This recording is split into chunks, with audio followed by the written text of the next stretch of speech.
este, puedan servir de apoyo en todo esto, ¿no?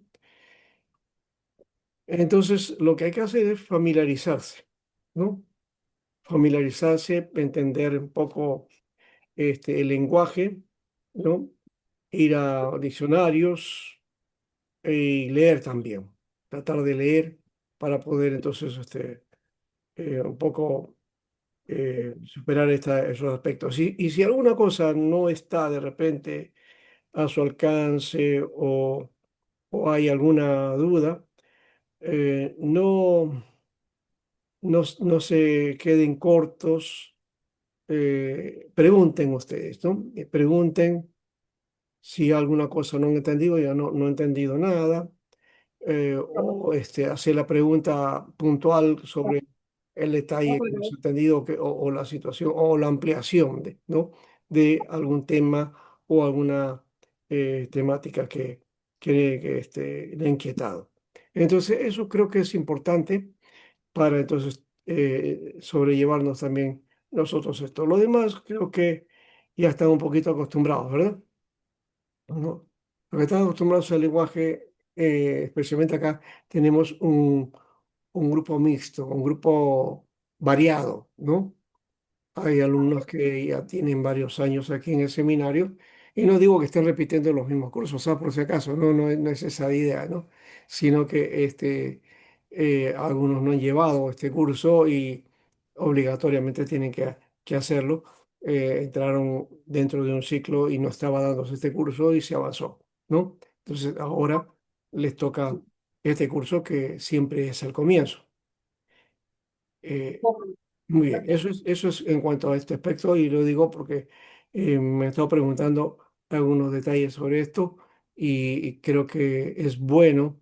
Entonces, esa inquietud. Gracias también por escribir, por las inquietudes que ustedes personalmente me han presentado, pero también es bueno presentarlo en el grupo. No se inhiban ustedes, nadie les va a decir, no sabe o están, digamos, en kinder o algo así, ¿no?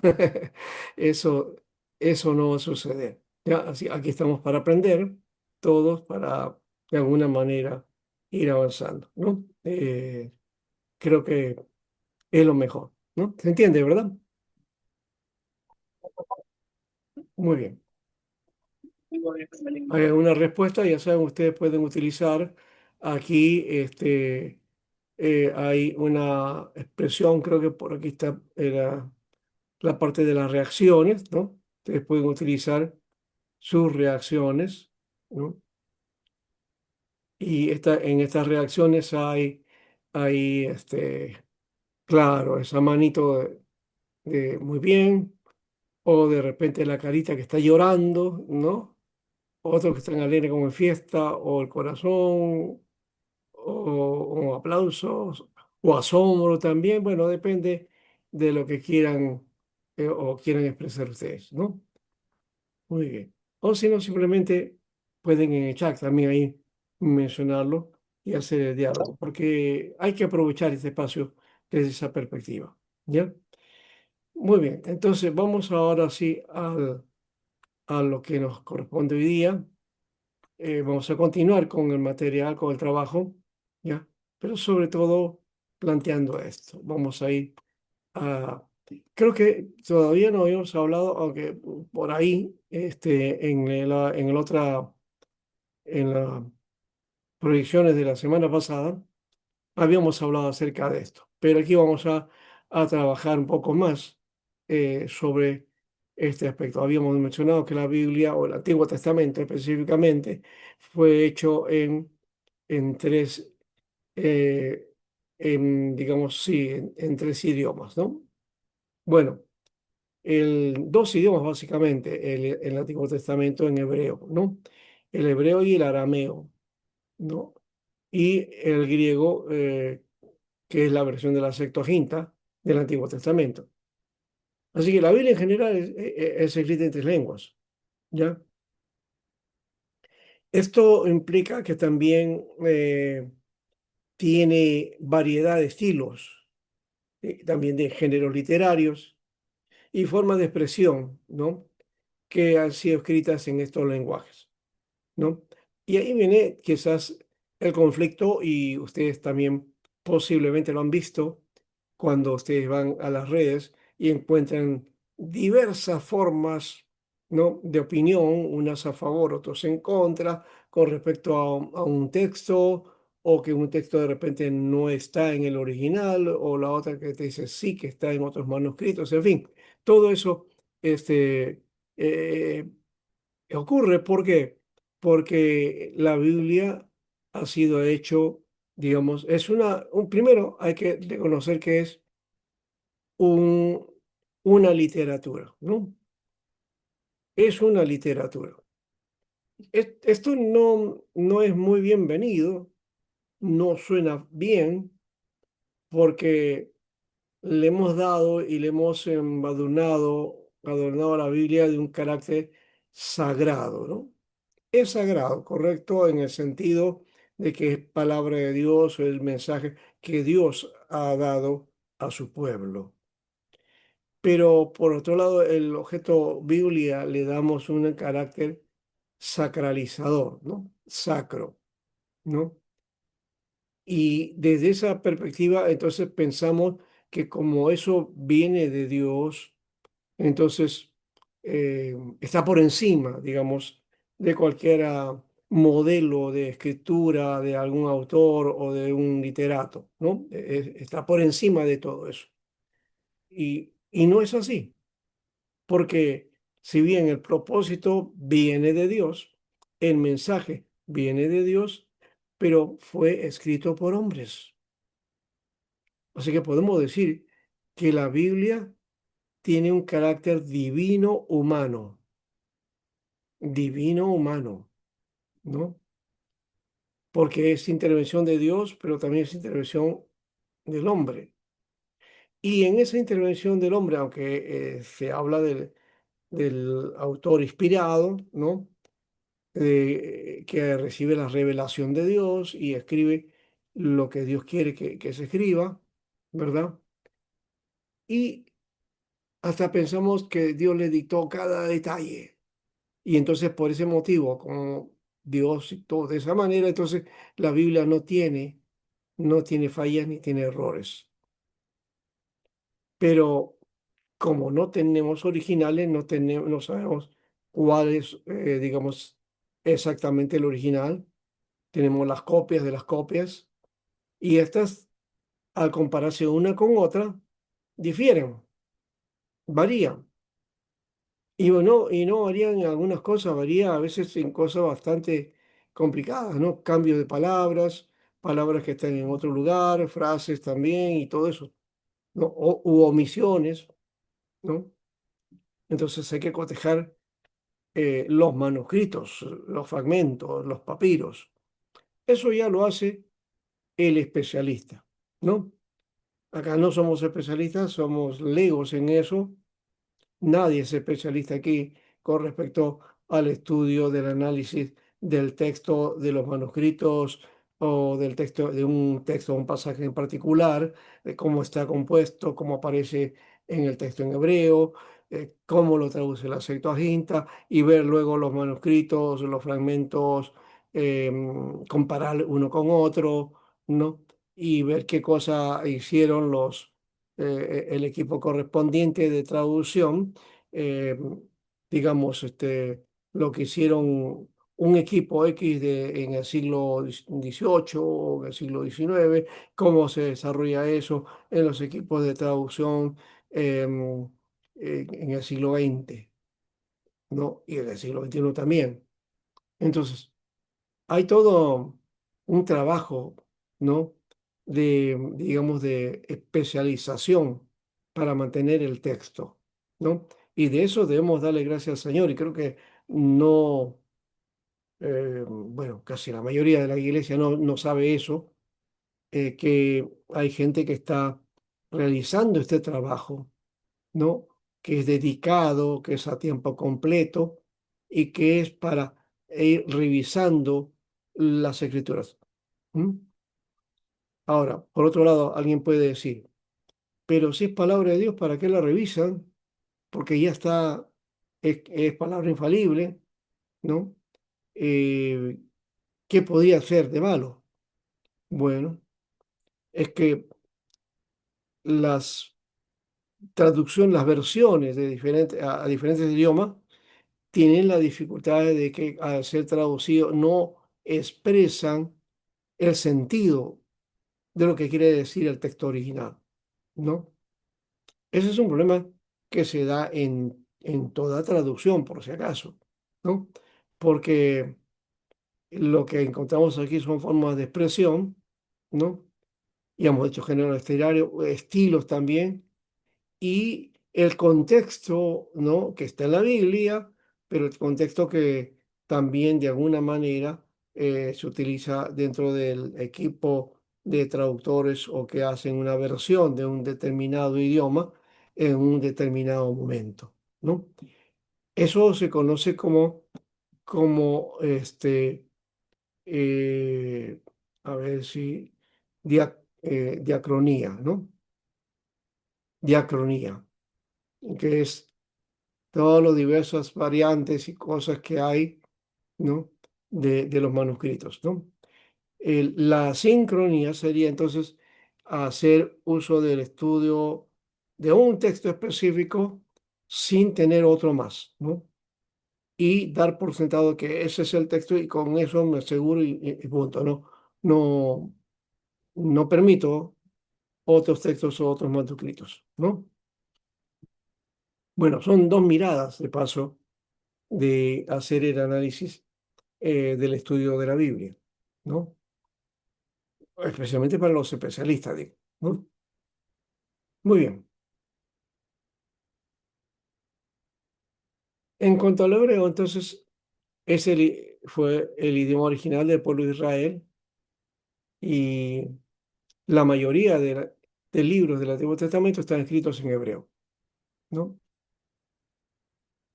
El hebreo hoy es lengua oficial en Israel. Aquí hay una diferencia en todo caso. El hebreo se habló más o menos hasta el paleohebreo y luego el desarrollo del hebreo o neohebreo hasta más o menos la deportación. Cuando abrió de la deportación casi habían olvidado el idioma y vinieron ya con otro lenguaje, con el arameo, ¿no? Y se impuso el arameo como lengua de Israel. Del tiempo de Jesús, la gente hablaba en arameo, no hablaba en hebreo. El hebreo se había reducido a, digamos, a las lecturas dentro de la sinagoga y al estudio bíblico, ¿no? Entonces era un idioma religioso, es un parecido a lo que ocurre con el latín y la Iglesia Católica, ¿no? Que ellos utilizan el latín como lengua oficial. Bueno, igual era lengua hebrea, era dedicado al templo, a la sinagoga, al estudio de la escritura, de la Torá y a las lecturas respectivas dentro de la sinagoga. El hebreo, entonces, sus varias grafías, eh, es heredero del alfabeto desarrollado en Fenicia. Los fenicios, algunos dicen que son antiguos griegos, ¿no? A esta escritura se le conoce como escritura hebreo-fenicia, ¿no? No es un idioma original, ¿no? Entonces, presta del alfabeto fenicio iba desarrollándose de ese modo, ¿ya? Entonces, no es una escritura original, no es una escritura que viene del cielo, no es sagrado, no es espiritual el hecho de hablar en hebreo, no tiene nada que ver eso. Eso es ya una cuestión mística, una traducción o tradición, perdón, que se ha metido en cierto sector de la iglesia evangélica que trata de sacralizar todo lo que viene de Israel, ¿no? Y hay una mística de paso dentro de la Kabbalah de tomar también el idioma hebreo de esa manera, ¿no? Las letras y todo eso. Yo tengo un escrito, por ejemplo, es un Midrash, donde aparece, cuenta el relato que están en el cielo y aparecen todas las letras, ¿no? Todas las letras se presentan ante Dios y hacen su argumentación de por qué debería ser las principales, ¿no? Cada una de ellas, ¿no? Eso da a entender que hay cierto sector de la mística judía que plantea esa idea de un lenguaje que viene del cielo. Pero el hebreo no es un lenguaje que viene del cielo, es un lenguaje humano, ¿no? Una lengua, un idioma que se desarrolló en una cultura, ¿no? Que se formó en una cultura, que es parte inherente de la comunicación, en este caso, dentro del mundo hebreo, ¿no? Dentro de Israel. ¿Se está entendiendo eso, hermanos? ¿Está bien? ¿Hay una pregunta en esto? Bueno, ahí hay un cuadro o una foto de el calendario de Geser y está la estela moabita del año 850 a.C. y que tiene la escritura, esa que está ahí, viene a ser una escritura de paleo hebreo, ¿no? Un antiguo hebreo que está emparentado con el fenicio, ¿no? Así que esa es escritura hebreo-fenicia, ¿ya? Por otro lado, los manuscritos del Mar Muerto, encontramos aquí la escritura cursiva, que es la muy probable que usaron en los escritores bíblicos. La cursiva viene a ser la escritura a mano, ¿no? ¿No? Pero sobre todo, bueno, ustedes te entienden, ¿no?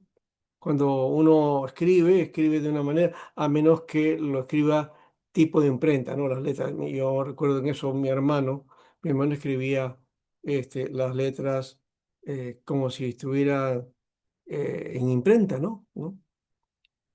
No tenía la escritura que nosotros tenemos, ¿no? Que es corrida, ¿no? Bien. Pero esa cursiva entonces es una letra corrida, de alguna manera. Luego viene la cuadrada, ¿no? ¿No? La escritura cuadrada o cuadrática asiria, como lo llama el Talmud, es de origen arameo.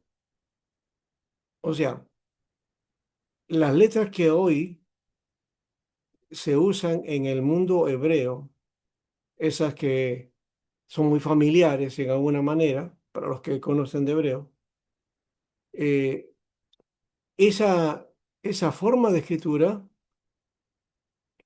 es tomado del arameo, ¿ya?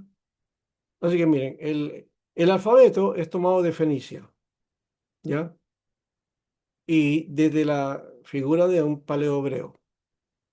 Y luego pasan a otra fase del idioma utilizando la escritura o las letras que correspondían al arameo, ¿ya?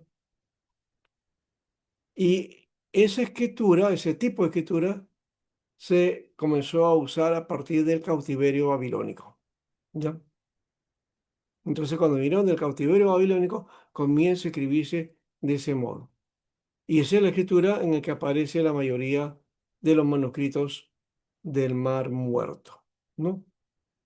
Creo que les enseñé la semana pasada, ¿no? Un manuscrito en este caso es de Leningrado, ¿no? Es una copia en papiro, un papiro de verdad, ¿no? Es un Profesor, material, es el ¿sí? famoso Qumran, Ah, es el famoso Qumran. ese de ahí es de Qumran, pero este que les mostré a ustedes no es de Qumran, este es lo que se conoce como souvenir, ¿no? Que encuentras tú en Israel. Cuando vas a Jerusalén, entonces hay por ahí objetos, ¿no?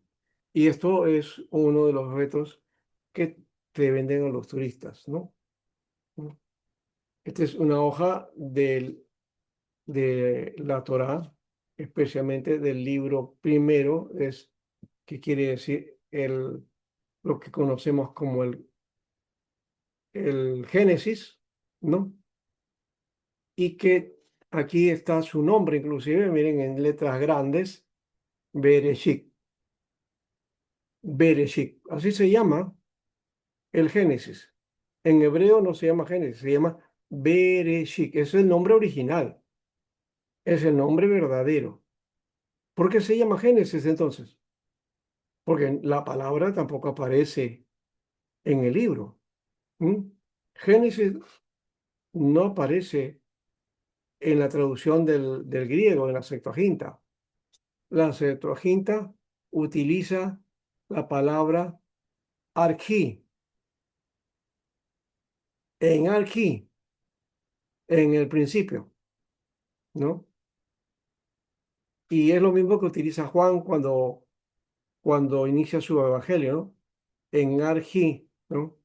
En arquí genjologos, en el principio era el verbo, ¿ya? Entonces aquí está las letras, esas grandes que ustedes ven ustedes, son las letras del hebreo, pero que antes habían sido tomadas del arameo, ¿no? ¿Ya? Y se lee de izquierda a derecha. ¿Está bien? A ver, vamos a ponerlo de este lado. No, es de derecha a izquierda. Entonces, a ver, ¿cómo estamos? Sí, aquí está la derecha, aquí, está bien. Se escribe de derecha a izquierda, ¿no? Diferente a nosotros escribimos, ¿no? De izquierda a derecha, ¿no? Para allá, ¿no? Hacia la derecha. Acá se escribe, perdón, aquí estoy confundido como lo tengo yo al revés. Acá se escribe a la izquierda y nuestro idioma se escribe hacia la derecha, ¿correcto? Bien. Entonces aquí se ve estas letras grandes, eso es Bereshit. Ahora, no puedo, la cámara no, lastimosamente no capta todo, la pantalla se borra, ¿no? No sé si es porque yo le he puesto a ver, si el efecto que tiene de fondo virtual lo voy a quitar por un momento, Es por el fondo que he es por el fondo, sí, pues puesto, eso es lo que, pastor. ahora vamos a ver, ahora sí, ¿ve?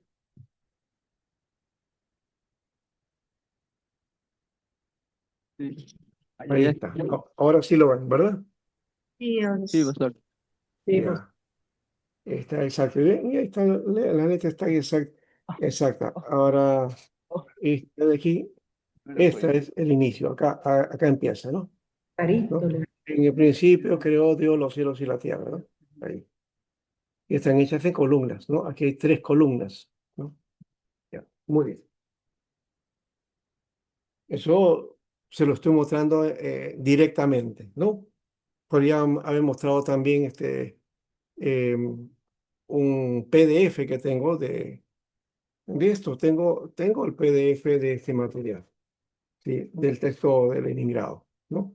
Sí, lo tengo.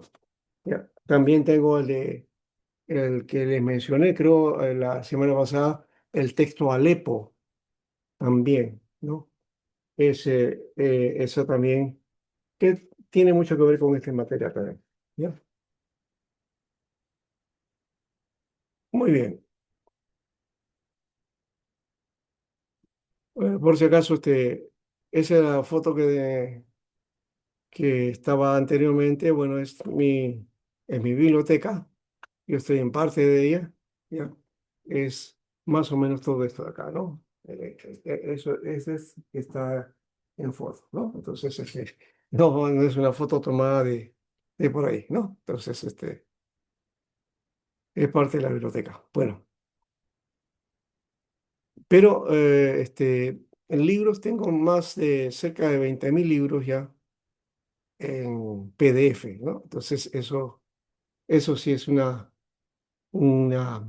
por lo menos un material que no lo he puesto todavía a producción, debería inclusive de repente esta parte de eso entregarlo al seminario para que ustedes lo utilicen o se haga una especie de biblioteca virtual, ¿no?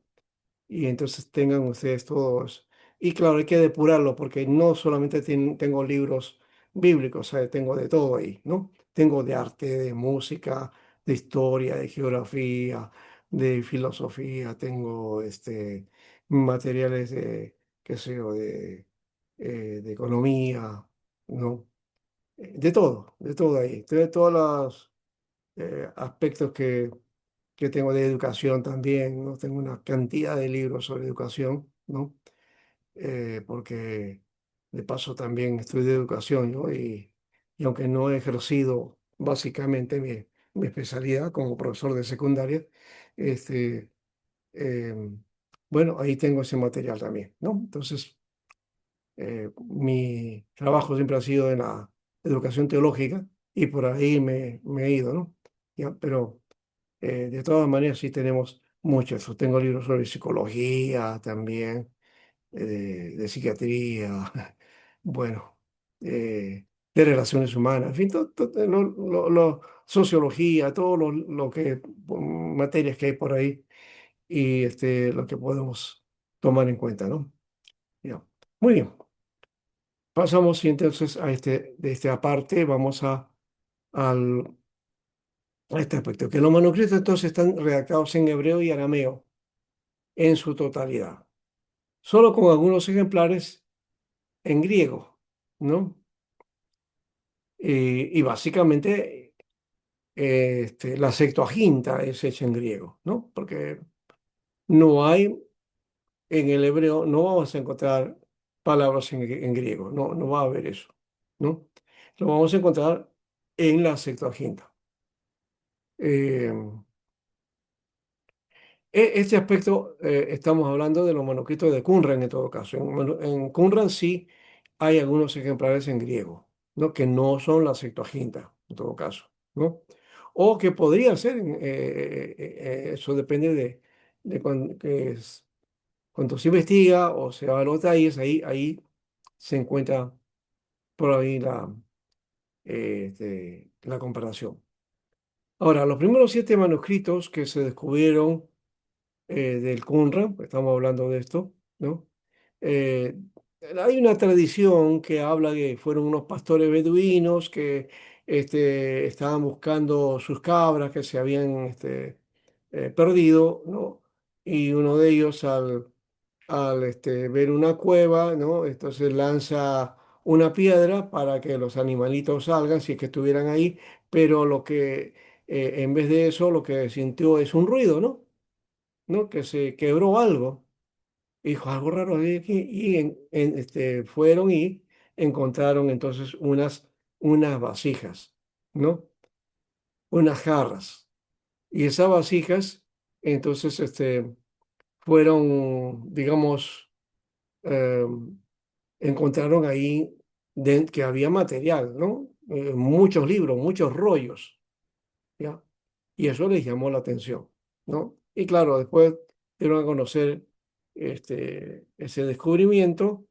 Algunos no le hicieron mucho caso a estos manuscritos, pero después un especialista vio que sí, que esto era muy importante y consiguió estos materiales a un precio bastante, digamos, cómodo y él lo vendió pues a un precio exorbitante, ¿no? Y ese rollo inclusive se fue a Estados Unidos. Luego se enteraron de que esos manuscritos existían y entonces trataron de que se vuelvan a repatriar, ¿no? Esos materiales. Y a Israel lo hizo y ahora hay un museo, el Museo de la Biblia, ¿no? Hay un museo que se llama el Museo del Rollo, no de la Biblia, sino el Museo del Rollo, ¿ya? Donde está exhibida el manuscrito de Isaías, especialmente, ¿no? Todo en ese museo y no es el material original, sino es una especie de, ¿cómo se llama? De un facímil, ¿no? Un facímil, ¿ya? Entonces, una copia que es idéntica, igualita al rollo, ¿no? Pero no es el material original. ¿Por qué han hecho eso? Porque al descubrir los arqueólogos lo que hacen es tratar de preservar este material porque es muy rápido de deshacerse, ¿no? Entonces está a una temperatura adecuada, ¿no? El calor y también la humedad, ¿no? Puede entorpecer este material, malograrlo, ¿no? Entonces lo tienen muy guardado en una cabina especial y que acceden solamente los especialistas a analizarlo, ¿no? Porque también de paso de las manos del ser humano al tocar esos instrumentos, si no lo tocas con el cuidado debido, ¿no? Con guantes especiales, con todo un proceso, podríamos dañar el material, ¿no? Entonces, por eso se tiene el facímil que está a la vista y que con esos se puede hacer también los análisis y los estudios. Sí, sí, Alexander, a ver, dime y tu Ajá. intervención. Ese libros encontrados, ¿me puedes indicar más o menos en qué época han sido escritos según los investigadores? Porque más o menos he leído que son personas que se apartaban, que eran de la época de Jesús. Entonces, quisiera si me puedes esclarecer eso. Bueno, en este caso de Qumran, era una comunidad, aún dice que es una comunidad de monjes, ¿no? Eh, Algunos piensan que son los esenios, no es eso tan seguro, por lo menos desde la teoría que usa Adolfo Royman, ¿no? Eh, Porque hay ciertas características que no tenían los esenios, ¿no? Los esenios eran mucho más guerreros y estos de la comunidad de Qumran eran un poco más, bueno, monjes radicales, ciertamente, sí, pero que tenían otra condición, ¿no? No, ellos no traducían textos, no se dedicaban a eso, se dedicaban a preservar, sí, porque este, en Qumran hubo un movimiento de israelitas que se apartaron tratando de purificarse o limpiarse, apartarse de esa corriente de los saduceos, ¿no? De los sacerdotes que según ellos se habían corrompido y habían corrompido a la nación. Entonces había necesidad de volver a restaurar, ¿no? Todo, ¿ya? Y entonces ellos preservaban el texto a su manera, a su modo, ¿ya? Eso creo que también hay que tomarlo muy en cuenta, ¿no? Eh, yo tengo también una clase especial que he hecho sobre esto de los rollos del mar muerto. Acá solamente estoy presentando una introducción, una cosa pequeña, ¿no? Como para la información, ¿no? Pero de todas maneras sí es bueno tomar en cuenta estos detalles que estamos compartiendo. Y de paso también, si desean, yo les puedo mandar libros acerca de esto, ¿no? Unos libros que hablan acerca de estos manuscritos y de cómo ha sido la especialidad, cómo se ha desarrollado. ¿Ya? Muy bien, entonces, ¿alguien más creo que tenía una pregunta por ahí?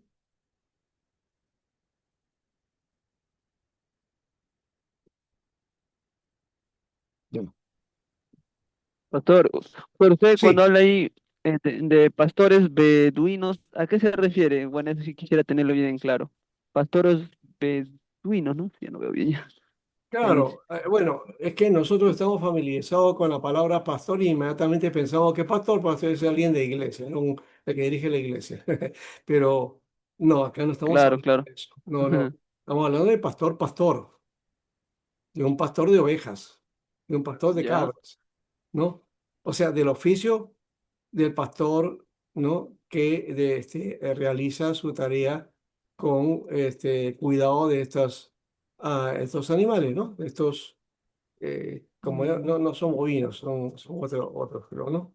Ya. Nómadas, nómadas, creo, pueden pasar como nómadas, si mal no me Bueno, que equivoco. están fuera, nómades son los que están en el desierto, pues, ¿no? que está en el desierto. Ya. Ah, ya, ¿Ya? ya. Ya. De eso estamos hablando. ¿Ya? Ah, ya, ok, gracias. Ya. Eh, quiero mostrar también algo más antes de avanzar. Y Pastor, sí, buenas sí, noches. sí, Pastor, le dime. digo, escuché que estaban tocando sobre los rollos del Mar Muerto, ¿verdad? Ajá, sí, sí. Pastor, específicamente, en esos rollos, ¿usted podría diferenciarnos o más o menos darnos algo ligero nada más sobre cuáles fueron los textos bíblicos, los textos apócrifos que se encontraron, tal vez algunos importantes, pastor? Ya. Vamos a ver eso. Marta también, a ver tu pregunta.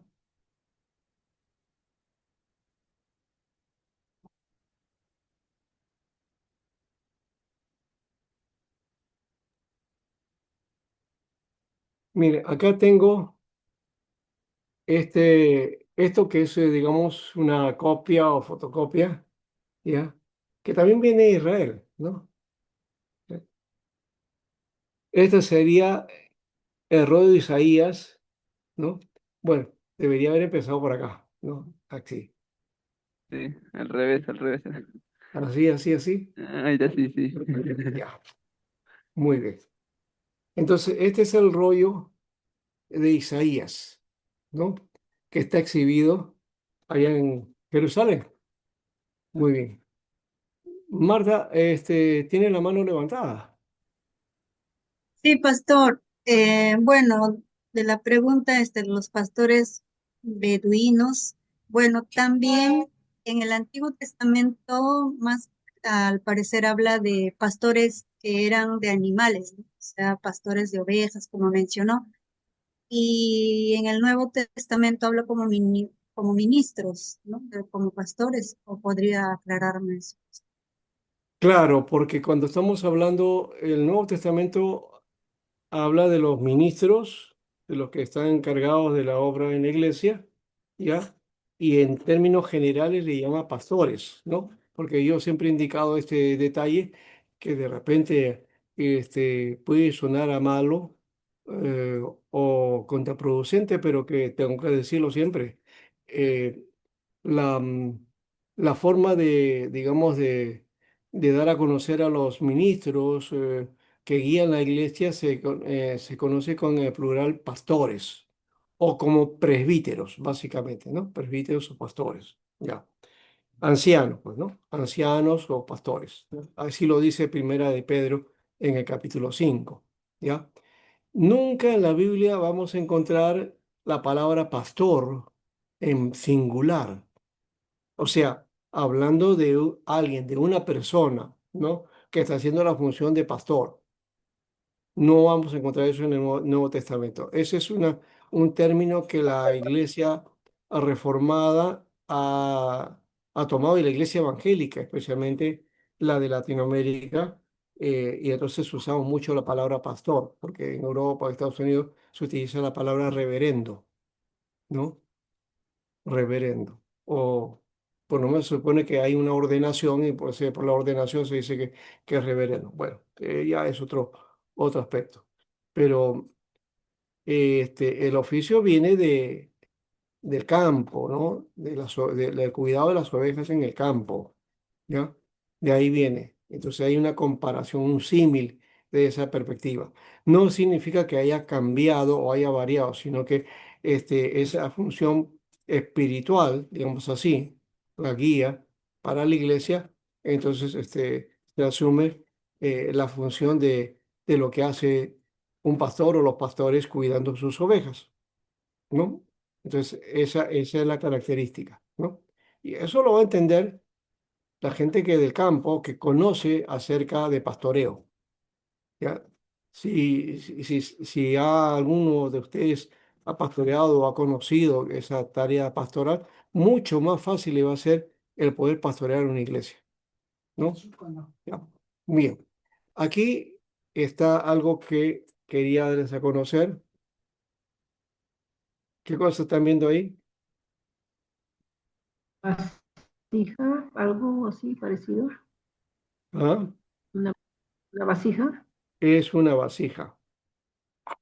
Una vasija. Y ahí está su tapa. Y claro, está en pequeñito, ¿no? ¿No? Es una vasija que no tiene más de 30 centímetros, ¿no? Y claro, aquí cabe este rollo, ¿no? ¿No? Pero la vasija original no es así, tan chiquita, ni los rollos son tan pequeñitos como esto, ¿no? El rollo es mucho más grande, ¿no? Por lo menos tiene el doble de tamaño de este, ¿no? Y son gruesos. Entonces, la vasija podría tener más o menos el tamaño de quizás metro y medio, metro veinte de tamaño así, ¿no? Estoy sentado ahí, entonces por acá más o menos estaría y contiene pues una cantidad de rollos, ¿no? No es un solo rollo, sino muchos rollos, ¿no? Bueno, este es un material que quería mostrarles a ustedes, ¿ya? Muy bien, ahora, Profesor, ¿y solamente eran contenidos bíblicos o también a eran ver, perdón, a ver si lo repiten de nuevo. Espérate un momentito. Ya, creo que sí pueden hablar. Sí, profesor, lo que quería saber es si solamente se trataban de contenidos del Antiguo Testamento o también eran libros que tengan que ver con la cultura judía que quizás hoy no son de conocimiento público. Sí, básicamente eran libros que tienen que ver con el Antiguo Testamento, o sea, con el Tanaj, que no estaba completo todavía, pero sí tenía ese material, ¿no? También tenía el rollo de o lo que se conoce como el rollo del maestro de justicia, ¿no? Hay varias cosas ahí que tomar en cuenta. En todo caso, miren, me dejan ustedes una cosa mejor. Vamos a hacer algo así, ¿ya? En la segunda hora les voy a pasar el dato, ¿ya? Yo tengo el material y también tengo las proyecciones sobre los rollos y qué cosa es lo que contiene y todo eso. Yo lo busco y se los paso a ustedes. ¿Les parece? ¿Ya? Para, tiene varias cosas aquí, ¿no? Yo en ese caso no he memorizado todo, ¿no? Pero, por ejemplo, eso del libro del maestro de justicia, sí está. Después las normas de la comunidad, ¿no? Y otros libros, y ahí están libros también que a algunos le han llamado también apócrifos, que no son los mismos que están en la Septuaginta, sino otros libros, ¿no? Otros materiales que el Antiguo Testamento no los ha tomado en cuenta, ¿no? Por ejemplo, el libro de Enoc, el libro de Melquisedec, todos esos están por ahí, ¿no? Entonces hay que trabajar ese aspecto.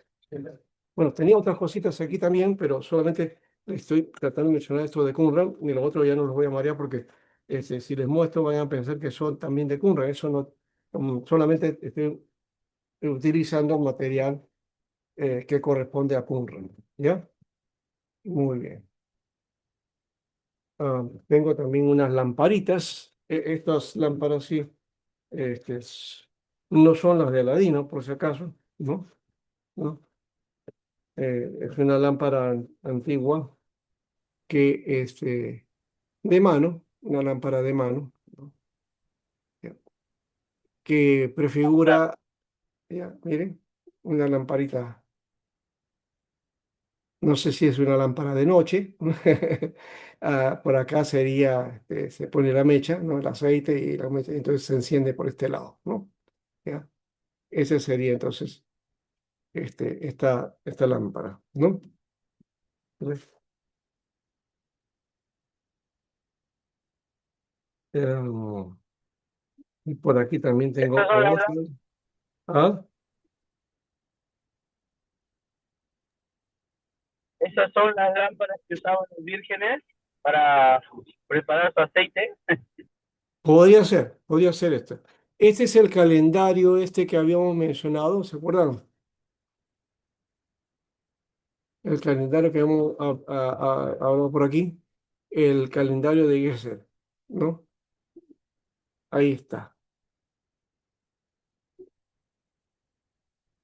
Este es, ya.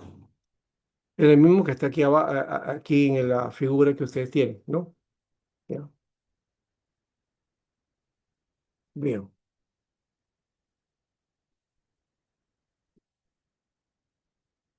Son algunas cositas que tengo ahí que sirven para utilizar de manera didáctica y por lo menos conocer de mano. Acá tengo otra lámpara también, otro tipo de lámpara. ¿Ves? Acá parece que el mechero está por acá, ¿no? Y tiene una hendidura aquí, ¿no? Entonces, bueno, sí, acá también creo que el mechero está por este lado, en este también tiene un huequito, ¿ya? Acá va el aceite y el mechero va por este otro lado. Bien. Así que, bueno, son pequeñas cositas que tenemos como curiosidades, ¿no? Que no siempre los conocemos a la mano, ¿no? No siempre se tienen. Cualquier cosa de estas, si quieren también, para mayor información, pueden ir ustedes a el Museo de la Biblia, en Sociedad Bíblica, y ahí van a encontrar en un semisótano, ahí van a encontrar también ustedes, este, digamos, cosas como estas, ¿no? ¿No? Eh, Claro, hay otros detalles porque ese museo se ha tratado de hacerlo realmente un museo. Lo que yo tengo solamente son muestras pequeñas, no es un museo, no se compara a esto, ¿no? ¿No? Pero ahí vamos, ¿no? Son insumos que pueden ser en algún momento también, si es que buscamos otras cosas, se puede convertir en museo, ¿no? Muy bien. Dejamos esto ahí y continuamos acá. Algunos de estos manuscritos constituyen testimonios más antiguos de textos bíblicos encontrados hasta la fecha. El Qumran descubierto aproximadamente 200 copias, son fragmentos, la mayoría, ¿no? De todos los libros de la Biblia hebrea. No está completo, sino hay muchos fragmentos, con excepción del libro de Esther, ¿no? Y tampoco se ha hallado fragmentos de Nehemías, ¿ya? Que forman parte, en el texto de la Biblia hebrea, forma parte del libro de Esdras, ¿no? O así aparece en el caso de la Septuaginta, ¿no? Esdras, Nehemías, ¿no? Y también del libro de Isaías he encontrado un ejemplar completo, es el que les he mostrado a ustedes y que también está en la foto, ¿no? La escritura hebrea nos ha llegado en forma de códice, ¿no? Ya hemos dicho, esto de aquí es el códice es el formato del rollo o del libro en este caso, ¿no? Así, en forma de libro. Esto pertenece a un formato de libro, ¿no? Si quieres un rollo así, esto sí sería pergamino, ¿no? ¿No? Porque este material de papiro no permite enrollar, ¿no? Esto se destruiría rápidamente, ¿no? Entonces, cuando ustedes ven el material en rollo, eso quiere decir que es hecho en, del material que le hemos dicho, el pergamino, ¿no? O en vitela, es decir, en cuero, ¿no? Material de cuero. Este, lo que nos ha llegado entonces del texto de la escritura hebrea está en forma de códice, ¿no? En el códice de Ben Asher. ¿Se acuerdan de ese código del texto masorético? Este es parte del texto masorético, ¿no? De la época medieval, ¿no? Entonces, el capítulo 10 de Génesis se ofrece la lista de los idiomas semíticos que desarrollaron en Asia occidental, ¿no? Eso está dentro del material del rollo de Qumran. El hebreo pertenece a la rama canaanía de los idiomas semíticos, ¿no? El hebreo es un idioma semítico, ¿no? El arameo es de la zona de Arán, de la Mesopotamia, ¿no? Todos estos idiomas comparten las mismas peculiaridades lingüísticas, preferencia de las raíces triliterales. Cuando hablamos de raíces triliterales, quiere decir que las palabras, en hebreo sobre todo, están compuestas de tres letras. Casi, esa es una característica del texto hebreo. La raíz de las palabras tiene tres letras, ¿no? Puede haber una palabra de 10 letras o de 8 letras o 5 letras, depende, pero esas no siempre pertenecen al- a a la palabra original, ¿no? La raíz siempre tiene, o su raíz siempre tiene tres letras. Lo demás es ya la cuestión de cómo se ha declinado la palabra, es decir, cómo va cambiando, ¿no? En su uso, ¿no? Cómo se presenta. Y especialmente hay un detalle dentro del texto hebreo, que el texto hebreo es aglutinante. Ya, es un idioma aglutinante. ¿Qué cosa es un idioma aglutinante? Es igual que el quechua. Es decir, que una sola palabra puede estar ahí el sujeto, el verbo, el artículo, ¿no? El sufijo, el pronombre, todo puede estar en una sola palabra, en una sola, digamos, en una sola línea, todo en una composición, todo junto. ¿Ya? Eso implica aglutinación. ¿Ya? Otra cosa es el dominio de las consonantes en la escritura. ¿Qué quiere decir? Que solamente se escriben, no es tanto el dominio de las consonantes, sino que las consonantes son las únicas que aparecen en la escritura. No se escribe las vocales, ¿ya? Vamos a decirlo de esa manera mejor. Porque alguno dice, el hebreo no tiene vocales. No, no, cuidadito, el hebreo no es que no tenga vocales. El hebreo tiene vocales, sino que no se escriben, no se representan, ¿ya? No aparecen escrito, ¿ya? Y entonces ahí hay un problema, ¿cómo se puede pronunciar? Bueno, ya dijimos la semana pasada que los masoretas tuvieron dos hasta tres cosas dentro de su proceso de trabajo, ¿no? Uno era preservar el idioma, ¿no? Preservar el idioma, ¿no? Rescatar el idioma del olvido, porque ya el hebreo estaba como idioma muerto en esa época, ya estaba por morir. Y entonces, este, los masoretas le dieron nueva vigencia al hebreo. Para esto, inventaron un grupo de vocales o códigos, no de vocales, para poder rescatar digamos, la vocalización, ¿no? La pronunciación, básicamente, la pronunciación, ¿ya? Entonces, inventando estos puntos que le llamaron puntos masoréticos, ¿ya? En hebreo tienen un nombre particular, ¿no? Este, estas letras se llaman puntos también, ¿no? Puntos masoréticos, ¿no? Puntos masoréticos, ¿ya? Esos puntitos, bueno, son unas rayitas, puntos, unas figuritas que van generalmente debajo de la consonante, al al costado derecho, o también en medio y hacia arriba también, ¿no? Eso depende digamos, del comportamiento de cada una de ellas, ¿no? Entonces, los masoretas hicieron todo un programa, una estrategia de hacer uso mecánico de la representación de las vocales, ¿no? Que no tiene, originalmente, el hebreo no lo tiene, ¿no? El hebreo moderno no utiliza ese sistema. Eso solamente es el sistema que se utilizó para el texto de la Masora, ¿no? El texto de la Masora sí contiene esos puntos vocálicos, ¿ya?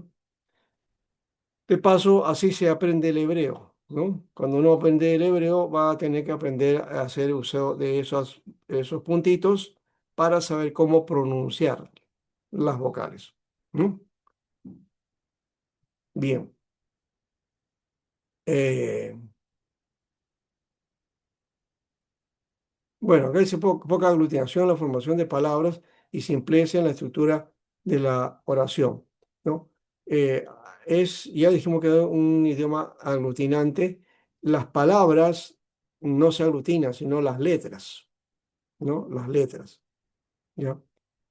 Y en todo caso, claro, hemos dicho, por ejemplo, en la palabra bereshit, ahí nomás, en la palabra inicial, bereshit, ¿ya? Ahí tenemos tres palabras que teníamos que usar en castellano. En el principio, ¿no? O sea, todo eso que nosotros lo ponemos separado va junto en el hebreo, ¿no? Bereshit, ¿no? No aparece be aparte y reshit, porque reshit es principio. La be es la palabra que se traduce en con, por también, ¿no? Pero en este caso es en. Y se le pone, aquí en este caso, el artículo, ¿no? En el principio, ¿no? Entonces ya tenemos ahí, pero la representación del hebreo es de una sola palabra, ¿ves?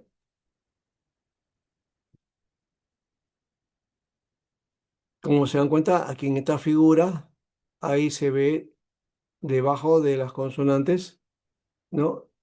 Esos signos, ¿no? Esos signos son las vocales que inventaron los masoretas, ¿no? ¿No?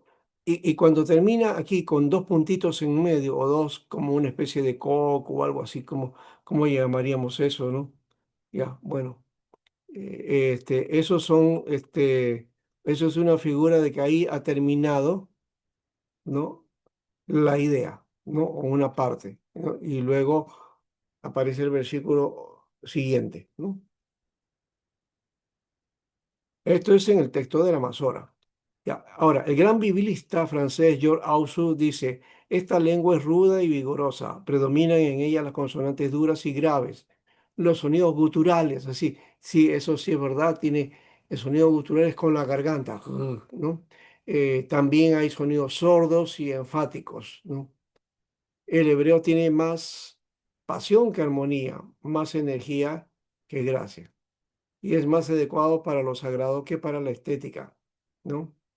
Es más cultural que cultural, es lo que dice este biblista, ¿no?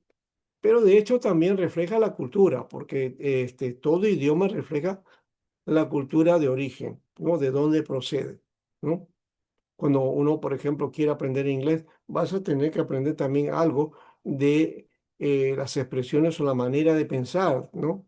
De los americanos, en este caso, o de los ingleses, depende de qué línea estás tratando de aprender el inglés, ¿no? Y así con otras lenguas, ¿no? Siempre está ligado a la cultura, no puedes apartarlo, no es solamente que estás aprendiendo el idioma, nada más, no, también estás aprendiendo todo el aspecto contextual, cultural, ¿no? Pensamiento, ¿no? Y manera de ser, ¿no? Ahora, tiene belleza el hebreo y no carece de solemnidad, de hecho, ¿no? Es una lengua muy a propósito para clamar la voz a voz en cuello, ¿no? Isaías 58:1, ¿ya? Y también la idea del rugir de Yahvé, ¿no? Amós 1:2 y Jeremías 25:30. ¿Ya? A pesar de esa idea rústica del lenguaje hebreo, es capaz de cantar cánticos vigorosos e impresionantes y capaz de expresar brillantemente la alegría y profundamente el dolor, ¿no? En eso ahí están los salmos, ¿no? Los proverbios que nos dan a conocer que aún traducidos a nuestro idioma nos toca todavía, ¿no? Pero imagínense ustedes eso en el texto original, ¿no? Es como alguien que digamos, quiere leer un poema del mundo andino en quechua y eso suena mucho más rico que si lo traducimos nosotros al castellano, ¿verdad? Entonces, eso creo que es algo importante. Siempre, de todas maneras, se pierde en las traducciones algo de esa esencia, ¿no? Pero, de todas maneras, vale las traducciones y bienvenidos en ese aspecto. Y por eso cotejar diferentes textos es bueno, ¿no?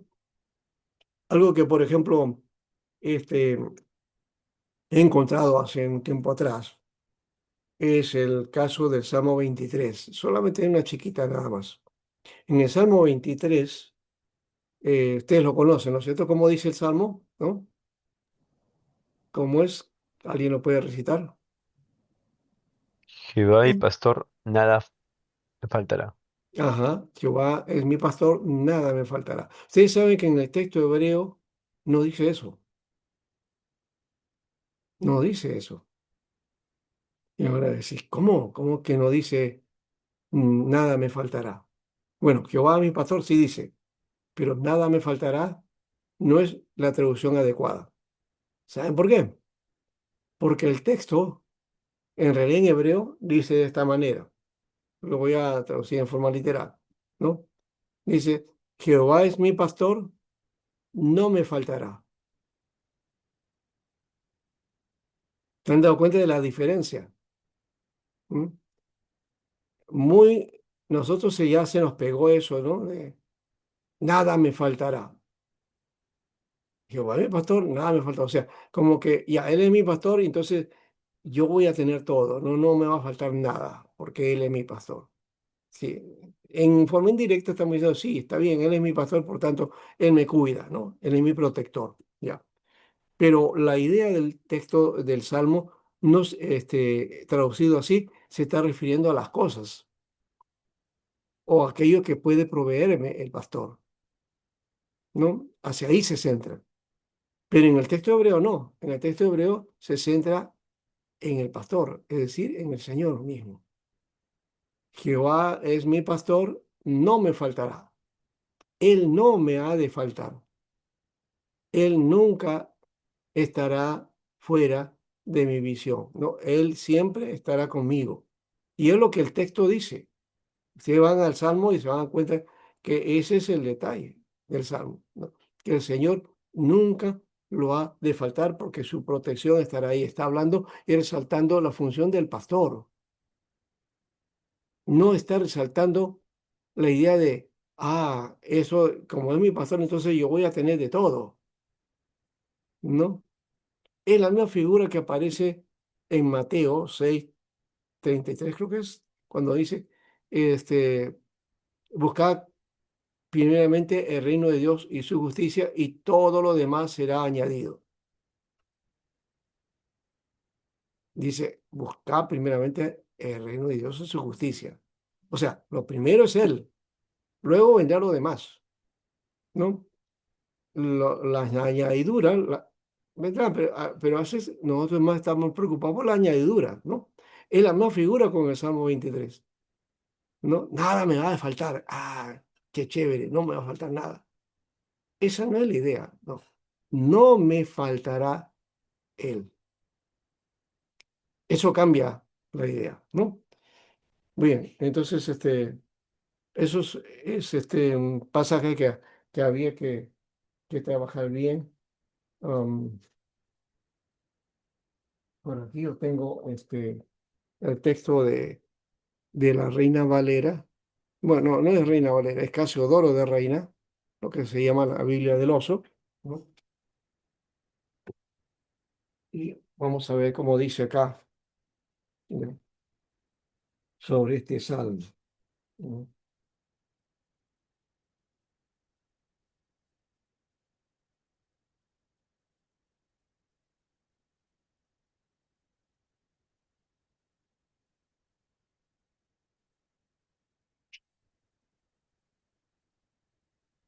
A ver.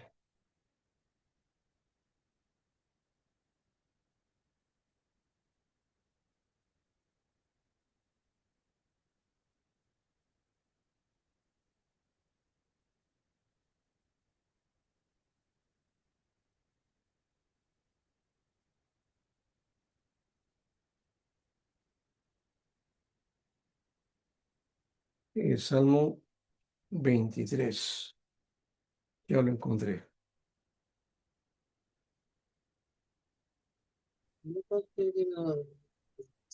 ¿Sí? Si no me equivoco, en agosto. No se escucha bien, hermano. A ver, si puedes repetir de nuevo o no sé si puedes corregir o si no, escribí tu, Entonces, tu pregunta. no hay tanto más. Señor. Acá está, mire, el Salmo, perdón, la Biblia de Cazador de Reinas, es decir, la Biblia al castellano, el primer ejemplar en castellano, hecho por Cazador de Reina, que se llama la Biblia del Oso, lo traduce exactamente como yo les he dicho. ¿Ya? A ver, no sé si esto se puede ver este, en esta manera. A ver si voy a hacer lo posible porque lo vean. No sé si se ve por este lado. Más o menos, pastora. Ahí dice, Hermano, a ver, Está inclinado. Salmo de David, ahí está. hermano. A ver, a ver. Ah, Dice, Jehová es mi pastor, está. no me faltará. Solo veo la D, la I. A ver, a ver. Ya Bueno, no veo. Ya no veo. una entonces que tengo que también Ujú. mostrarles. Yo tengo ese proyector, eso en otro PPT lo tengo ahí trabajado. Así que vamos a ver cómo mostrárselos O para que vean. pastor, puede Ese. tomarle foto y mandarlo No, al yo lo grupo. tengo. Ujú. Se los voy a enviar, te lo voy a enviar, Pastor, sí. pastor, Ya, correcto. Cuando pastor. Sí, cuando él sí. quería, no sabía que A ver. Ah, Pónganse de pastor, acuerdo, porque escucho varias voces. A ver. sí, sí. Pastor, yo tengo el eSword y en la Biblia del oso me dice, el Señor es mi pastor, no desfalleceré. Ah, bueno, Ese es lo esa es que... otra forma de traducir, pero no es exactamente la vida del oso eso.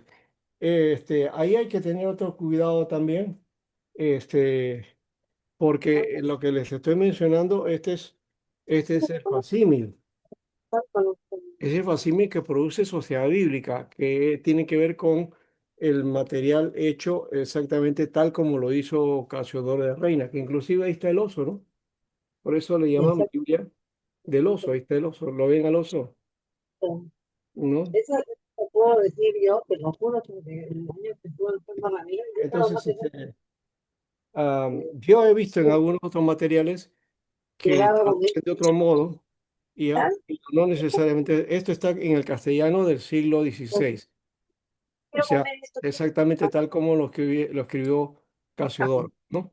que yo Bueno, venía todo planeado con mis hijos, subir a a ver, ¿alguien Hay un está hablando por audífono que ahí, por está favor? prendido. pelear con la gente en el Ya, hospital. ¿pueden apagar, por favor? O Alex, si puedes hacer esto, Alexis, ya. Dicho Bueno, pasado, y yo aquí está cuando me Blanca también, bienvenida Blanca, otra hermana, son 10 entonces ahora, estaba eh, 10 en hermanas y peor, ocho. yo estaba con los, ¿no? Con la cara hinchada, con esto, pero sus videos Hermana y contar, Blanca, su audio está Blanca, prendido. ya, ahora sí, este, vamos aquí, algo más. Aquí está el alfabeto hebreo que tiene que ver con el mundo fenicio, ya hemos dicho, ¿no? Mm. En el Antiguo Testamento, eh, el hebreo se le conoce como lengua de Canaán, ¿no? Isaías 19:18. y también como lengua de Judá o idioma de los judíos, ¿no? Nehemías 13:24, Isaías 36:11, ¿ya? Y no se le conoce como hebreo ahí, ¿no? Eso ya derivó con el uso, con el tiempo. En la etapa que se conoce, cuando ellos vinieron de la cautividad, esa etapa se le conoce como el tiempo de la historia del segundo templo, ¿no? O vamos a decir así, la historia judía del segundo templo, ¿no? Esto que en el mundo evangélico se conoce como la etapa de silencio. A mí no me gusta esa nomenclatura, de paso, muy mal aplicada. Hay ciertas aplicaciones como evangélicos que realmente están fuera del contexto. Se le llama etapa de silencio, no de oscurantismo, sino de silencio, ¿no? Entonces, esa época de silencio donde el Espíritu Santo no habló. Lo que no dicen o no mencionan es que en esta etapa es que se elaboró y se desarrolló el texto del Antiguo Testamento, ¿no?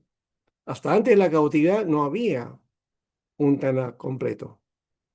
Que los profetas estuvieron en la época antes de la cautividad, sí, correcto, pero esos textos o los mensajes dejados por los profetas, esos se desarrollaron o se preservaron a partir de la venida de la cautividad. Y ahí está Nehemías, uno de los, y Esdras sobre todo, ¿no? Esdras, que fue un escriba, él hizo todo el proceso de los copistas, de los escribas, ¿no? Los copistas.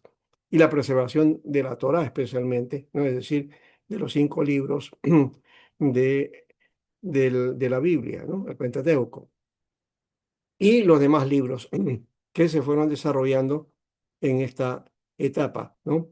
Y se le llama segundo templo porque cuando vinieron los judíos, uno de los proyectos con Josué y Zorobabel fue construir un templo nuevo, ¿no? El templo anterior, el de Salomón, había sido destruido. Por lo tanto, necesitaban un nuevo templo y era lo principal que tenían que edificar, ¿no?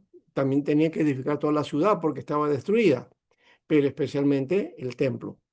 Entonces, por eso la referencia a esta etapa de la historia como la etapa del segundo templo, ¿no? Etapa del segundo templo, o historia de Israel del segundo templo, o historia de Judá del segundo templo, ¿no? Bien. En el Nuevo Testamento aparece más bien la mención de esta lengua como hebreo, ¿no? ¿Ya? Juan 5:2 y Hechos 21:40. ¿Ya? Por otro lado, aquí está lo que llamaríamos un abecedario o un alfabeto, ¿no? Y aquí quiero aclarar una cosa, ¿no? Nosotros decimos nuestra lista de letras del idioma es abecedario, no se llama alfabeto, se llama abecedario. Alfabeto corresponde al texto griego. ¿Por qué? Porque el griego empieza con alfa, beta, gamma, ¿no? Por eso alfabeto. ¿Ya? Este, este cuadro de lista de las letras hebreas no se llama alfabeto. Es una referencial simplemente, ¿no? Del alfabeto hebreo.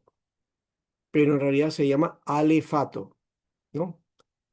Alefato, porque viene de alef, bet. Aleph, Bet, Gimel, Dalek, Hei, Bau, ¿no? Son los nombres de alguna de estas letras, ¿no? Hasta la Ta, porque la Ta es la última letra en hebreo, ¿no? No es la Z como nosotros, ¿no? Termina en Tab, ¿no? Y no es la única T que tienen ellos, acá también hay otra T, ¿no? Por aquí vamos a encontrar una T. Aquí está, otra T, ¿no? Son dos tipos de T, ¿no? Esta T y esta TAC, ¿no? Aquí esta Shin es una sola, pero una sola suena como Sin y la otra suena como Shin, por el puntito de diferencia, ¿no? ¿Ya? Y luego aquí también tenemos otra cosa, la Samek, que vendría a ser la S para nosotros. Y acá está la Sain, que sería como la Z, ¿no? Que hay una diferencia entre una y otra aquí. Y acá también la SADE, que es como la TS, ¿no? TS sería la pronunciación, ¿no? Entonces son letras que en alguna manera son un poco en sonidos parecidos, pero son diferentes, ¿no? Bueno, eso solamente algunos detalles. Sí, son 22 letras, ¿no? Ya. Y como ya hemos dicho, todas son consonantes, ¿no? No vamos a encontrar ninguna vocal aquí, ¿no? Ya. Pero hay también en el hebreo, gramaticalmente se conoce las bases de las letras, se le llama mater lecciones. Esas mater lecciones son la Beg, la Geg, la Dale, Begek, la Kaf, está por acá, a ver dónde está la Kaf, aquí está, acá, ya. Desde que Fak, Begek, que Fak, y la otra que es aquí la P, ¿no? Que también suena como F, ¿no? La P puede sonar como P o puede sonar como F, ¿no? Suena como P cuando le pones este puntito. Le quitas este punto y suena como F, ¿no? Sencillo, ¿no? Igual que en este caso, ¿no? Esto suena, con el puntito suena K, sin el punto suena J, o sea, como J, ¿no? Bueno, esos son algunos detalles de esto. Ah, y las vocales, ya hemos dicho, se forman con los puntitos, ¿no? Pero, por ejemplo, esta es muda, no tiene forma de pronunciar. Entonces necesita una pronunciación. Generalmente está al comienzo, ¿no? Y con esto se escribe la palabra Abraham. Entonces acá debe ir un punto vocálico masorético que corresponde a la A, ¿no? El patas creo que es, o el kame, una de dos tiene que ser, una de dos. Ya. Este, algo más tengo por aquí. Eh, esta letra que hemos dicho que es muda es igual que, porque hay otra letra que también tiene ese problema, es la ayin. La ayin. Estas dos letras no tienen un sonido específico, no tienen sonido. Entonces depende de la vocal que acompaña a esta letra, ¿ya? O en las palabras, ¿no? ¿Qué vocal le podríamos nosotros para que pueda ser pronunciado, ¿no? Muy bien, entonces, eso creo es todo en este caso, algo de hebreo, ¿no? Ahí lo dejamos. Aquí está el arameo, ¿no? En este caso, sí, esto sí tiene que ver con arameo. Sí, ese es arameo. El nombre de arameo viene de Arán, ¿no? De Siria, ¿no? De Arán, el idioma se conocía como el arameo, ¿no? Parecido al hebreo, ya hemos dicho, estas letras que están aquí, esto originalmente era letras arameas, originalmente, ¿ya? Pero ya hemos dicho que no lo son, ¿no? O, bueno, no es que no lo sean, sino que el hebreo los asumió, los tomó, y entonces el arameo, comenzó a escribirse de otro modo, ¿no? ¿No? Hoy ya tiene otra escritura, por si acaso, ¿no? Pero ha ido desarrollando, ¿no? El arameo entonces llegó a ser el idioma internacional del Oriente Medio, durante los años que precedieron a la caída de Jerusalén. El arameo es el idioma del cual se tiene la más completa y mejor información que cualquier otro idioma que forman las subfamilias semíticas noroccidentales. ¿Cuáles son de las familias semíticas? La familia nororiental, ¿no? La subfamilia semítica o noroccidental, perdón. Hebreo, fenicio, ugarítico, moabita, amonita y edomita, ¿no? Y el arameo, ¿no? Esos son los idiomas que están en conjunto. Son idiomas muy familiares, ¿no? No sé si sabían eso.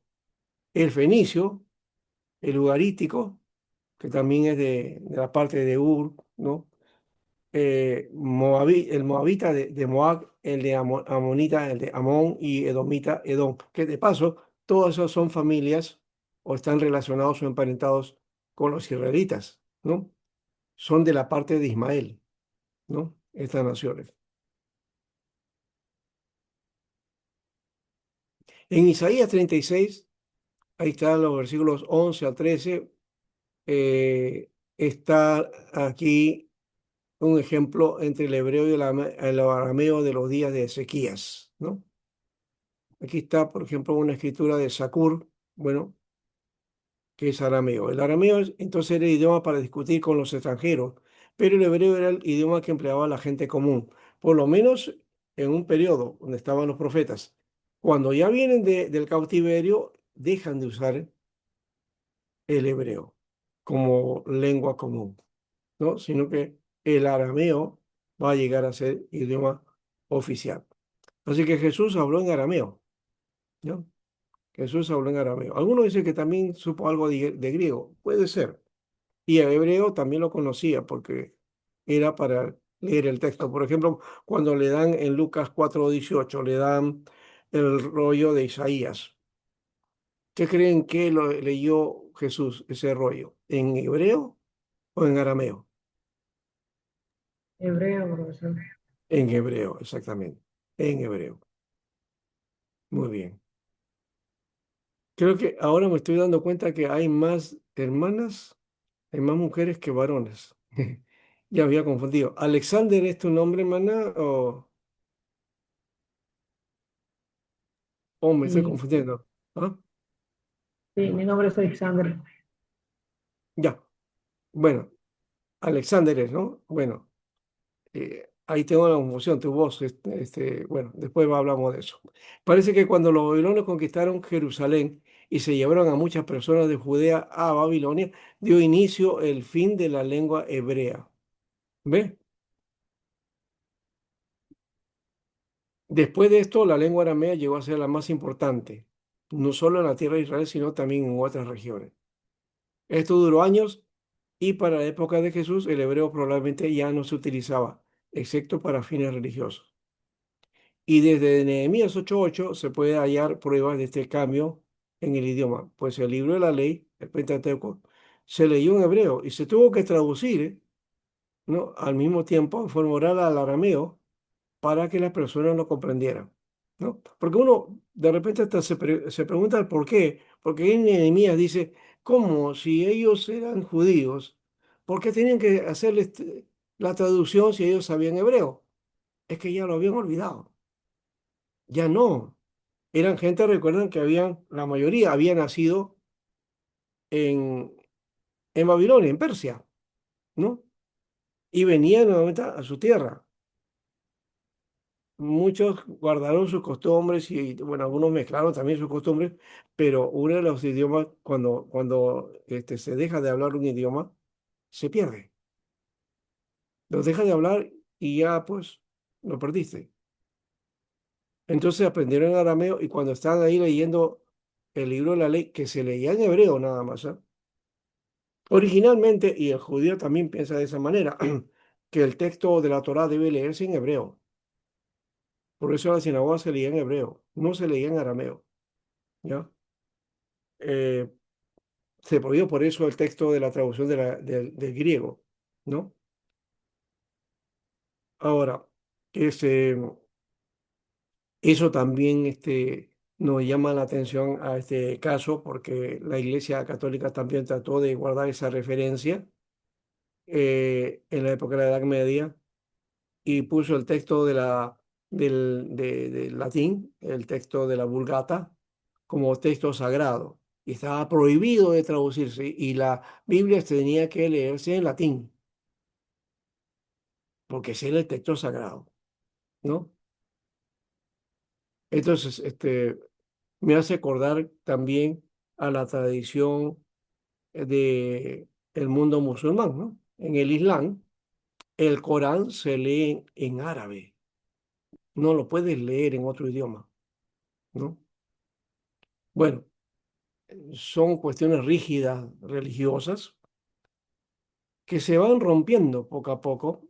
La Reforma rompió eso, esa exclusividad de la Iglesia de Roma sobre el texto bíblico y cómo se fue traduciendo, ¿no? Porque los reformadores comenzaron a traducir la Biblia a los idiomas diversos que había en esa época, ¿no?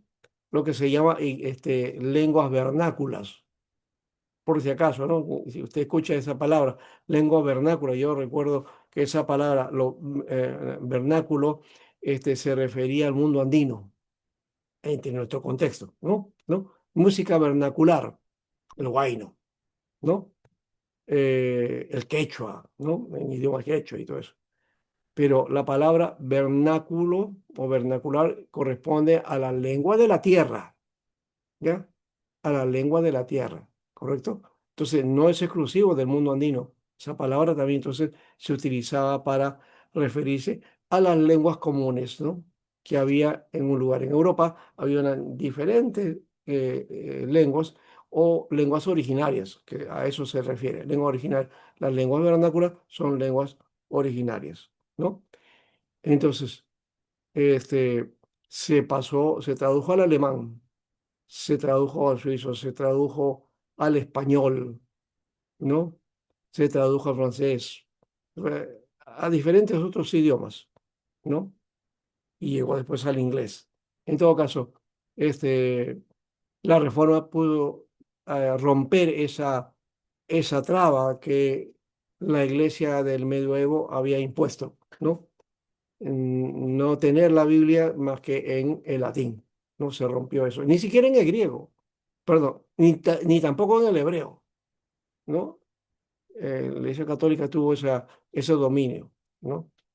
En el mundo judío sí, el hebreo es importante, ¿no? Y así fue de forma exclusiva, ¿no? Algunas partes del Antiguo Testamento están escritas en arameo, está Esdras 4, 7 a, al 6, capítulo 6, 18, ¿no? O sea, capítulo 4, versículo 7 al capítulo 6, versículo 18. Daniel, capítulo 2, versículo 4 al capítulo 7, versículo 28. ¿Ya? Algunos textos también aislados, como Génesis 31, 47, hay dos palabras y algunas palabras y frases aisladas en el Nuevo Testamento. Por ejemplo, esta palabra, Eli, Eli, lama sabactanai, esa es una. O también cuando el Señor le dice Éfrata, ¿no? ¿No? Ábrete, ¿no? O Talita Kumi, ¿no? ¿Se acuerdan? Creo que fue a esta niña que la sanó. Talita Kumi es otra palabra en arameo. O sea, hay algunas palabras en arameo que aparecen. Y de paso también cuando Pablo habla y habla de la venida del Señor, que pronto viene el Señor, él dice Maranata. Maranata no es hebreo, no es griego, es arameo, Mm. ¿ya? Es arameo. Bueno, las versiones no oficiales de los materiales del Antiguo Testamento también se tradujeron al arameo para ayudar a los que predicaban en las sinagogas. A esta se conoce como el Targum. Ya mencionamos la semana pasada algo de eso, de los targúmenes, ¿no? Este es el sello, si no me equivoco, sí, sello de gobernador de Samaria.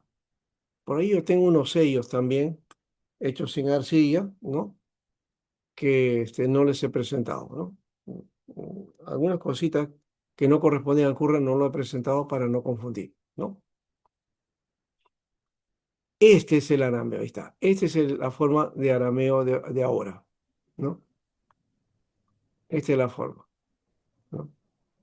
Esta es la oración, eh, lo que llamamos la oración dominical, ¿no?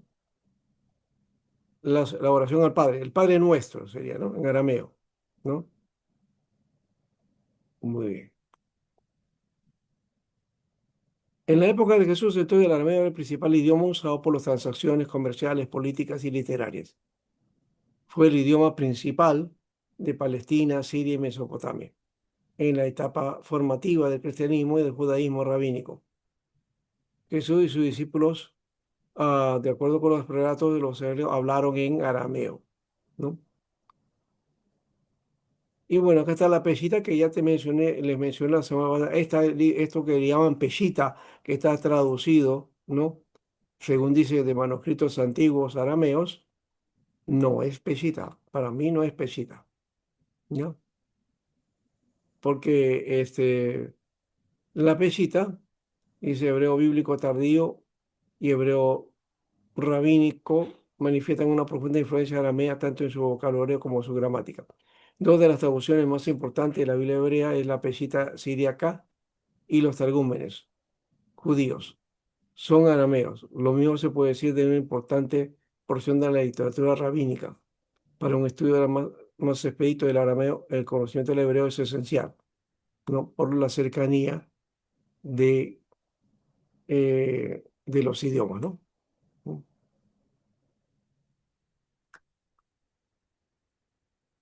Otro dato aquí, ¿no? Que después de la Biblia Septuaginta y hebraica, la más antigua es la del arameo, es la Biblia Peshitta, que la palabra significa simple o sencilla. Traducción que puede ser más o menos hecha de más o menos de 40 después de Cristo en Siria, ¿ya? Por eso también se le llama Biblia siriaca. Constituye un texto muy importante para la investigación bíblica, pues se trata de una de las versiones más antiguas de las escrituras conservadas, ¿ya? Y entiendo que la Peshitta tiene que ver con el Antiguo Testamento, pero cuando se traduce al castellano viene toda completa con el Nuevo Testamento, ¿ya? Y aquí hay una cuestión de tiempo, ¿no? Si este libro o la Peshitta fue hecha en el 40 después de Cristo, en el 40 después de Cristo no había todavía Nuevo Testamento, ¿ya? Por eso digo que cuando te ofrecen una Biblia Peshitta, ¿no? El Antiguo Testamento puede poner Peshitta, pero el Nuevo no, ¿ya?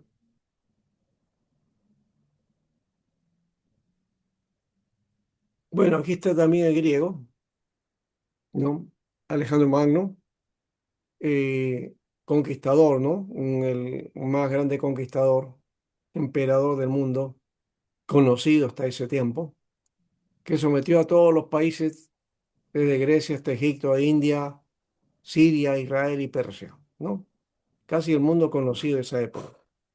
Si no hubiera sido porque Alejandro Magno murió joven, casi a los 30 años, eh, es posible que hubiera él conquistado todo el mundo, ¿no? Ya lo tenía todo casi, ¿no?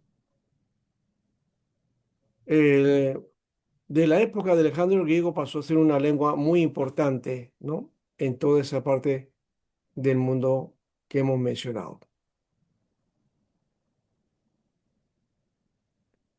Y durante ese tiempo el líder de los judíos fue el sumo sacerdote, que era no solamente líder religioso, también líder político, ¿no? Y los judíos de esa época, más o menos casi 100 años de independencia, ya, en un tiempo después de la época de los sirios y de la invasión siria, es decir, de los sirios helenistas, ¿ya? Vinieron las guerras de independencia de la época de los macabeos, triunfan los judíos y quedan libres, independientes y gozan durante 100 años de una independencia. Eso es en la etapa también que hemos mencionado, la etapa del segundo templo, ¿no? O la etapa intermedia, ya, o intertestamentaria, ya. En un momento de eso,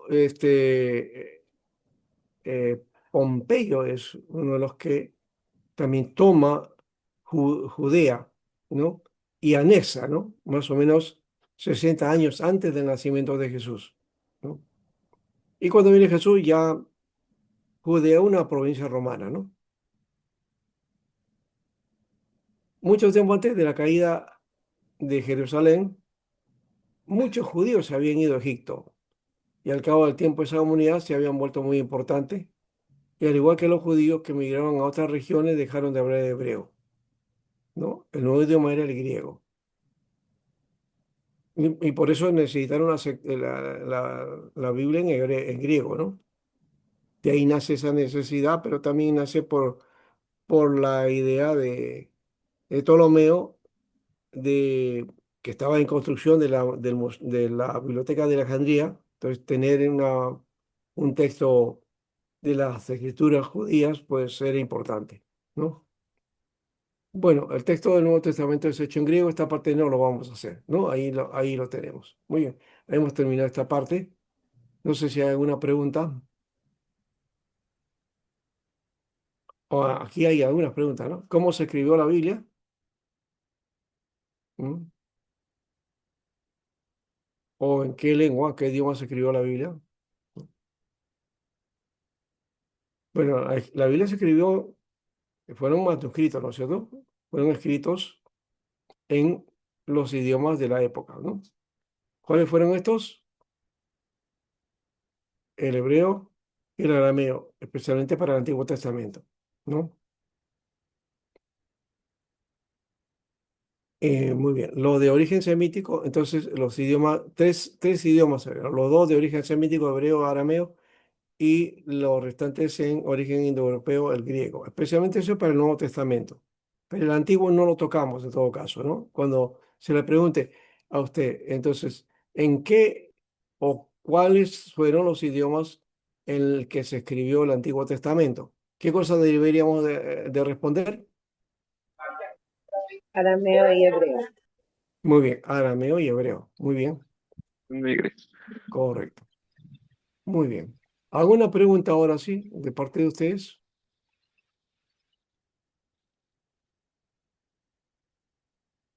¿Está claro? ¿Alguna duda? O de repente pueden decir ustedes, doctor, no estamos de acuerdo. Si es que hay alguna duda por ahí. A ver, bueno, ahorita, Pastor, ahora sí hay pastor, 19. Sí. le iba a preguntar, esta escritura en hebreo, ¿cuánto tiempo duró en en sus tiempos, ¿no? ¿Cuántos aproximadamente el tiempo ha durado para en esos tiempos? Porque, bueno, en esta actualidad ya no sé mucho se habla, ¿no? Pero ya en esos tiempos habrá durado un buen largo tiempo para poder ser traducido en el español, en ese, o cómo. No, el texto del Antiguo Testamento hay que reconocer que debemos agradecer a los masoretas, porque ellos fueron los que tomaron la base. Estamos hablando de que ellos preservaron el texto entre el siglo VI al siglo X de nuestra era, ¿no? Entonces, entre el 500 al 900, ¿no? Después de Cristo, el texto de la Masora es el testigo y es el testimonio de esos textos del primer siglo, ¿ya? Eso es lo importante. Ahora, este, quien nos da la base o nos da, digamos, el peso para que esa Masora, ¿no? O le da mayor peso a la Masora todavía, o confirma eso, es el texto de Qumran. Los rollos de Qumran, que son de 100 antes de Cristo, ¿ah? 100 antes de Cristo. O sea, correspondían en la diferencia con la Masora, son casi 1000 años de diferencia, ¿no? Casi 1000 años de diferencia. Entonces, la comparación que se hace, se encuentra que es mínima las diferencias. El texto es idéntico, casi igual, ¿no? Con algunas variantes, de hecho, que siempre van a haber, ¿no? Porque no, recuerden que es un texto, el Amazonas es un texto que se ha preservado, que viene de los talmudistas. Los talmudistas también trataron de preservar el texto, ¿no? O desarrollar finalmente el texto del Tanakh, ¿ya? que luego cuando vino la diáspora y tuvieron que irse fuera, entonces se olvidaron de esto, se olvidaron del idioma, se olvidaron del texto y todo eso, ¿no? Así que parte de esos talmudistas que después se llamaron masoretas fueron los que preservaron la tradición de guardar el texto, ¿no? Entonces hay una línea ahí importante que nos da la seguridad de que ha habido la transmisión del texto adecuado, ¿no? Y claro, de hecho que también aquí puede haber también alguna inclinación doctrinal, alguna postura particular, ¿no es cierto?, de los escribas, ¿no?, de los copistas. Eso podría haber sido, ¿no? Y ahí es donde se estudia, se analiza y se hace el cruce, ¿no? Para, para poder tener el texto adecuado, ¿no? Muy bien. Bueno, Pastor, vamos a... Sí, sí. una, una pregunta, soy Daniel. Con respecto a su experiencia de esos textos antiguos, ¿hay una versión que usted recomienda? Ah, bueno, el texto que llega a nosotros es el texto de la Masora, ¿no? Ese es el que tenemos como referencia y especialmente es el texto que ya les mencioné, el texto de Leningrado, ¿no? Que también se conoce como el texto de Kittel, o sea, Kittel es el que dirigió el equipo que trabajó este material que tenemos y que la Sociedad Bíblica produce, ¿no? Es un material que se puede conseguir en Sociedad Bíblica o se puede hacer un pedido especial y la Sociedad Bíblica lo puede conseguir, porque no es un material que se promocione o se venda en la librería de una manera así abierta, no, no existe eso, ¿no? Em, Hay periodos que la Sociedad Bíblica hace, o por lo menos realizaba hace un tiempo atrás, ¿no? Que traía este tipo de materiales, pero para ofrecerlo a las instituciones de educación teológica, ¿no? A los seminarios, básicamente, ¿no? En la época del STEC me acuerdo que hubo eso, Sociedad Bíblica te promocionaba para los alumnos la Biblia hebrea, esta de la Masora, también la Septuaginta, ¿ya? El Antiguo Testamento en griego y también el Nuevo Testamento en griego, ¿no? Y un material que es de los cuatro evangelios, ¿ya?